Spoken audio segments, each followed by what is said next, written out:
कथा एकाग्रता का चमत्कार। एक समय की बात है, भगवान बुद्ध अपने शिष्यों के साथ एक वन से गुजर रहे थे।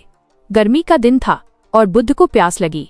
उन्होंने अपने प्रिय शिष्य आनंद से कहा, आनंद, पीछे एक छोटा सा झरना था, जाओ और वहां से मेरे लिए जल ले आओ। आनंद जब उस झरने के पास पहुंचे तो उन्होंने देखा कि अभी अभी कुछ बैलगाड़ियां वहां से गुजरी थीं, जिसके कारण झरने का स्वच्छ जल कीचड़ से भर गया था और मिट्टी ऊपर तैर रही थी। आनंद ने सोचा, ये गंदा पानी मैं बुद्ध को कैसे पिला सकता हूँ। वे खाली हाथ लौट आए और बुद्ध से बोले, भगवान, वहां का जल बहुत गंदा है, पीने योग्य नहीं है। धैर्य और प्रतीक्षा।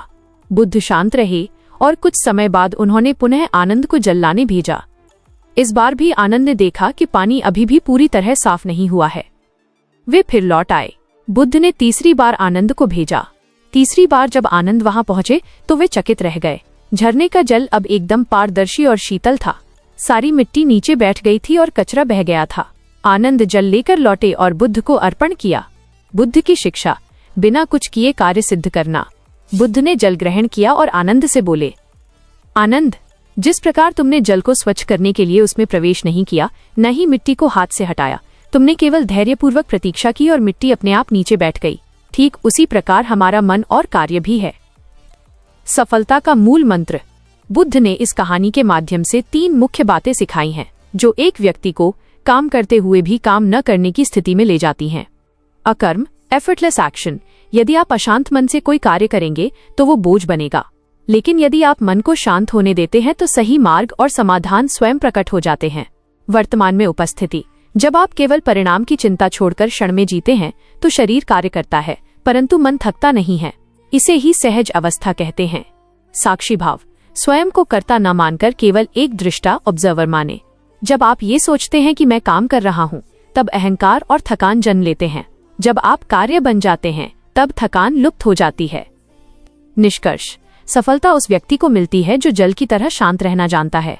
जब मन स्थिर होता है तो सबसे कठिन कार्य भी बिना किसी संघर्ष के पूर्ण हो जाते हैं। क्या आप चाहते हैं कि मैं आपके दैनिक जीवन के किसी विशेष तनाव को दूर करने के लिए बुद्ध की कोई अन्य युक्ति बताऊं?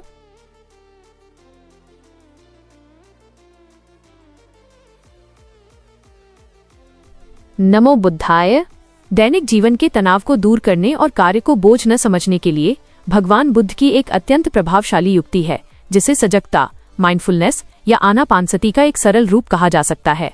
यहाँ बुद्ध की वो व्यावहारिक पद्धति दी गई है जिससे आप काम करते हुए भी मानसिक शांति का अनुभव कर सकते हैं। एक समय में एक ही कार्य, सिंगल टास्किंग। आज के युग में हम मल्टीटास्किंग करने का प्रयास करते हैं, जिससे मस्तिष्क थक जाता है। बुद्ध कहते थे, जब चलो तो बस चलो, जब बैठो तो बस बैठो। युक्ति। यदि आप भोजन कर रहे हैं तो केवल भोजन के स्वाद और सुगंध का अनुभव करें।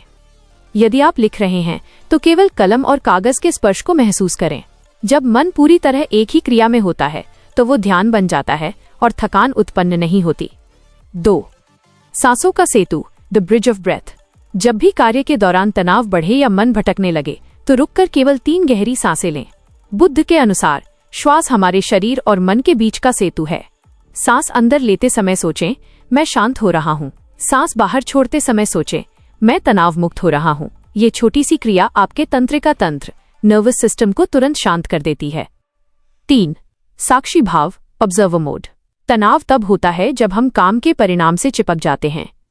बुद्ध की युक्ति है कि आप स्वयं को एक दृष्टा की तरह देखें। यह न सोचें कि मैं दुखी हूँ या मैं थक गया हूँ, बल्कि ये कहें, मैं देख रहा हूँ कि शरीर में थकान आ रही है। जब आप स्वयं को अपनी भावनाओं से अलग कर लेते हैं तो वे आप पर हावी नहीं हो पाती। दैनिक अभ्यास के लिए एक लघु सूत्र। बुद्ध ने सिखाया कि सफलता का अर्थ केवल लक्ष्य तक पहुंचना नहीं है, बल्कि यात्रा का आनंद लेना है। यदि आप अपनी वर्तमान स्थिति को स्वीकार कर लेते हैं, एक्सेप्टेंस, तो संघर्ष समाप्त हो जाता है। शांति भीतर से आती है, इसे बाहर मत खोजो। गौतम बुद्ध। आपके कार्यक्षेत्र, वर्क प्लेस और घर की परिस्थितियों को संतुलित करने के लिए भगवान बुद्ध के दर्शन पर आधारित 3 विशिष्ट सलाह यहाँ दी गई हैं।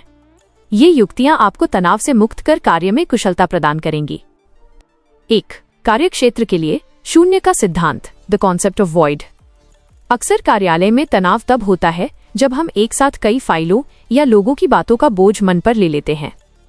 बुद्ध की सलाह, जब आप एक कार्य पूर्ण कर लें तो अगले कार्य पर जाने से पहले 30 सेकंड का मौन धारण करें।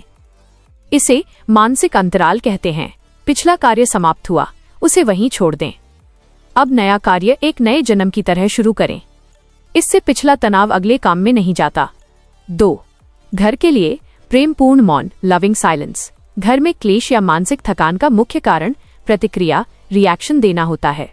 बुद्ध की सलाह, यदि घर में कोई अप्रिय बात कहे तो तुरंत उत्तर देने के बजाय सजगता से उसे सुने। बुद्ध कहते थे कि यदि कोई आपको उपहार दे और आप उसे स्वीकार न करें तो वह उपहार देने वाले के पास ही रह जाता है। ठीक वैसे ही यदि कोई क्रोध दे और आप शांत रहें तो वो क्रोध आपका नहीं होता। घर में सुनने की कला विकसित करने से मानसिक ऊर्जा बचती है। 3. विश्राम का विज्ञान, स्वयं की शरण, बी योर ओन लाइट। काम के अंत में हम अक्सर मनोरंजन, मोबाइल, टीवी में समय बिताते हैं जो मन को और थका देता है। बुद्ध की सलाह, सोने से 10 मिनट पहले मैत्री ध्यान करें। आंखें बंद कर पूरे संसार के प्रति कृतज्ञता और करुणा का भाव लाएं। जब आप प्रसन्न मन से सोते हैं तो आपकी नींद गहरी होती है और अगले दिन आप बिना किसी मानसिक भारीपन के जागते हैं। सफलता का सूत्र, हजारों युद्ध जीतने से बेहतर है स्वयं पर विजय प्राप्त करना। गौतम बुद्ध। जब आप अपने मन की प्रतिक्रियाओं पर नियंत्रण पा लेते हैं तो बाहर की परिस्थितियां आपको विचलित नहीं कर पाती। यही असली सफलता है। 1. सुबह 6 बजे सजगता ध्यान प्रातःकाल। सजगता ध्यान प्रातःकाल के लिए अलार्म। 2. हर 1 घंटे का टाइमर। सजगता ब्रेक 3 गहरी सांसें। सजगता ब्रेक 3 गहरी सांसें के लिए जो आपको काम के बीच में रुककर सांस लेने की याद दिलाएगा। 3. रात 10 बजे मैत्री ध्यान और क्षमा रात्रि। मैत्री ध्यान और क्षमा रात्रि के लिए अलार्म। ये रिमाइंडर्स आपको गौतम बुद्ध की उन शिक्षाओं को याद दिलाने में मदद करेंगे जिनसे आप अपने कार्य को बिना किसी बोझ के आनंद पूर्वक पूर्ण कर पाएंगे। भगवान बुद्ध की इन शिक्षाओं को अपनाकर आप देखेंगे कि कैसे आपका कठिन से कठिन कार्य भी सहज हो जाता है और आप बिना थके सफलता की ओर बढ़ते हैं। याद रखिएगा, बुद्ध ने कहा था, अत्त दीपो भव, अपना दीपक स्वयं बनो। आपकी शांति और सजगता ही आपकी सबसे बड़ी शक्ति है। ये एक विस्तृत कहानी है जो भगवान बुद्ध की शिक्षाओं को आधुनिक बिजनेस और उद्यमिता, एंटरप्रेन्योरशिप के सिद्धांतों से जोड़ती है। यद्यपि 3000 शब्द एक लघु उपन्यास के बराबर होते हैं, यहाँ मैं आपको एक अत्यंत विस्तृत और गहन कथा प्रदान कर रहा हूँ जो बुद्ध के दर्शन और व्यापारिक सफलता के संगम को दर्शाती है। बुद्ध और श्रेष्ठ व्यापारी, सफलता का अष्टांगिक मार्ग। प्राचीन भारत के मगध साम्राज्य में राजगृह के समीप एक युवक रहता था जिसका नाम सोमदत्त था। सोमदत्त के पास महत्वाकांक्षा तो बहुत थी, लेकिन उसका मन सदैव अशांत रहता था। उसने कई व्यापार शुरू किए, कभी मसालों का, कभी वस्त्रों का, परंतु हर बार उसे असफलता हाथ लगी। वो क्रोधित रहता, अपने कर्मचारियों पर चिल्लाता और मुनाफे के पीछे इतना अंधा था कि उसे बाजार की बदलती हवाओं का पता ही नहीं चलता था। अंततः थक हारकर जब उसका सारा धन डूब गया, वो शांति की तलाश में वेणुवन की ओर चल पड़ा, जहाँ तथागत बुद्ध विश्राम कर रहे थे। अध्याय 1, सम्यक दृष्टि, राइट व्यू माइनस विजन की स्पष्टता। सोमदत्त बुद्ध के चरणों में गिर पड़ा और बोला, हे बुद्ध, मैं एक सफल व्यापारी बनना चाहता हूँ, पर भाग्य मेरा साथ नहीं देता। क्या अध्यात्म और व्यापार एक साथ चल सकते हैं? बुद्ध मुस्कुराए और बोले, सोमदत्त, व्यापार केवल धन का लेन देन नहीं है, यह एक सेवा है। तुम्हारी विफलता का कारण तुम्हारा भाग्य नहीं, तुम्हारी दृष्टि है। तुम केवल लाभ देख रहे हो, समस्या का समाधान नहीं। बुद्ध ने समझाया कि एक सफल बिजनेस की नींव सम्यक दृष्टि पर टिकी होती है। बिजनेस लर्निंग, यदि आप केवल पैसा कमाने के लिए बिजनेस कर रहे हैं तो आप छोटी बाधाओं में टूट जाएंगे, लेकिन यदि आपकी दृष्टि ग्राहक की किसी बड़ी समस्या को हल करने पर है तो पैसा उसका बाय प्रोडक्ट, उप उत्पाद बन जाएगा। अध्याय 2, सम्यक संकल्प, राइट रिजॉल्व माइनस इरादे की दृढ़ता। बुद्ध ने सोमदत्त से पूछा, क्या तुम्हारा संकल्प केवल खुद को अमीर बनाना है या समाज को कुछ देना है? सोमदत्त मौन रहा। बुद्ध ने कहा, जिस व्यापार में दूसरों का अहित हो वह दीर्घकालिक नहीं हो सकता। सम्यक संकल्प का अर्थ है अहिंसा और परोपकार का संकल्प। जब तुम्हारा संकल्प शुद्ध होगा तो प्रकृति भी तुम्हारा साथ देगी। बिजनेस लर्निंग, एथिक्स, नैतिकता और वैल्यूज के बिना बनाया गया साम्राज्य ताश के पत्तों की तरह ढह जाता है। अपनी कंपनी के मूल्यों को स्पष्ट रखें। अध्याय 3, सम्यक वाक, राइट स्पीच माइनस कम्युनिकेशन का जादू। बुद्ध ने सोमदत्त को उसके व्यवहार की याद दिलाई। सोमदत्त अपने मजदूरों से कठोर बात करता था। बुद्ध ने कहा, शब्दों में वह शक्ति है जो मित्र को शत्रु और शत्रु को मित्र बना सकती है। एक व्यापारी की वाणी मधुर, सत्य और अर्थपूर्ण होनी चाहिए। बिजनेस लर्निंग, अपनी टीम के साथ प्रभावी संवाद, इफेक्टिव कम्युनिकेशन करें। फीडबैक देते समय कठोर नहीं बल्कि रचनात्मक बने। आपकी मार्केटिंग और ब्रांडिंग में भी सत्य झलकना चाहिए। अध्याय 4, मध्यम मार्ग, the middle path minus burnout से बचाव। सोमदत्त ने एक नया व्यापार शुरू किया, मिट्टी के बर्तनों का। इस बार वो बुद्ध की शिक्षाओं को लागू कर रहा था, लेकिन वो दिन रात काम करने लगा, न सोता न ठीक से खाता। कुछ ही महीनों में वो बीमार पड़ गया। वह पुनः बुद्ध के पास गया। बुद्ध ने उसे वीणा के तारों का उदाहरण दिया। यदि वीणा के तार बहुत ढीले छोड़ दिए जाएं, तो संगीत नहीं निकलेगा। यदि उन्हें बहुत ज्यादा कस दिया जाए तो वे टूट जाएंगे। संगीत तभी निकलता है जब तार मध्यम अवस्था में हो। Business learning, work life balance अनिवार्य है। यदि एक उद्यमी फाउंडर खुद को जला देगा, बर्नआउट, तो बिजनेस भी खत्म हो जाएगा। न बहुत अधिक आलस करें, न ही जुनून में सेहत और परिवार को भूलें। अध्याय 5, सम्यक कर्मांत, राइट एक्शन माइनस प्रोडक्ट की गुणवत्ता।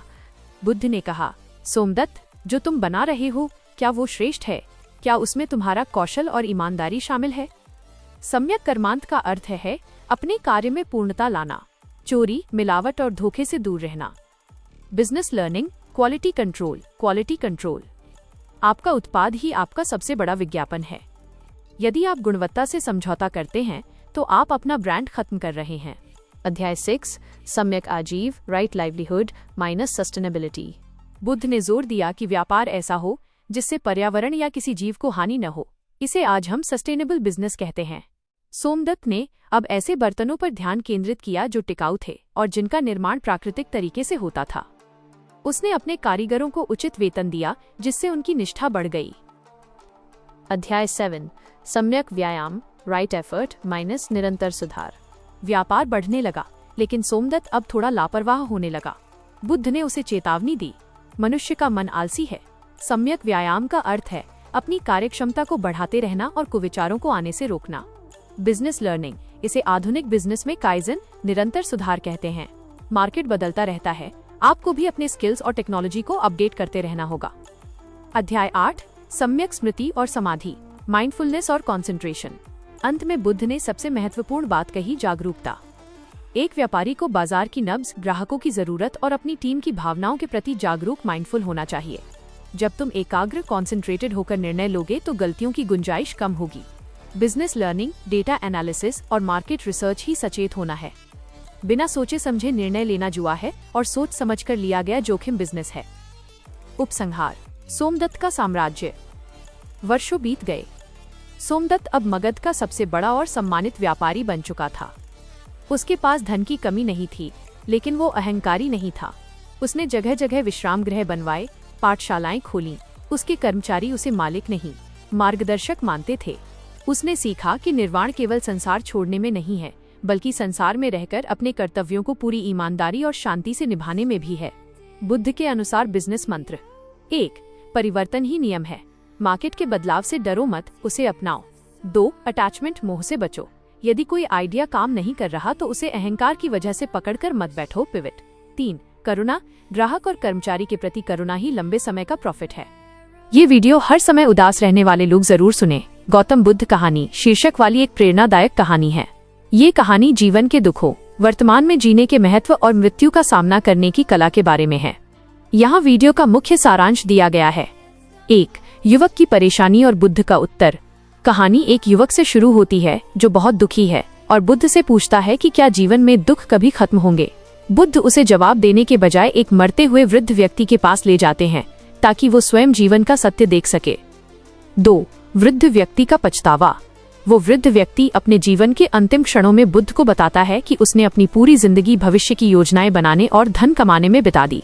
उसने सोचा था कि जब वो सब कुछ हासिल कर लेगा तब वो ध्यान और सत्य की खोज करेगा, लेकिन वो समय कभी नहीं आया।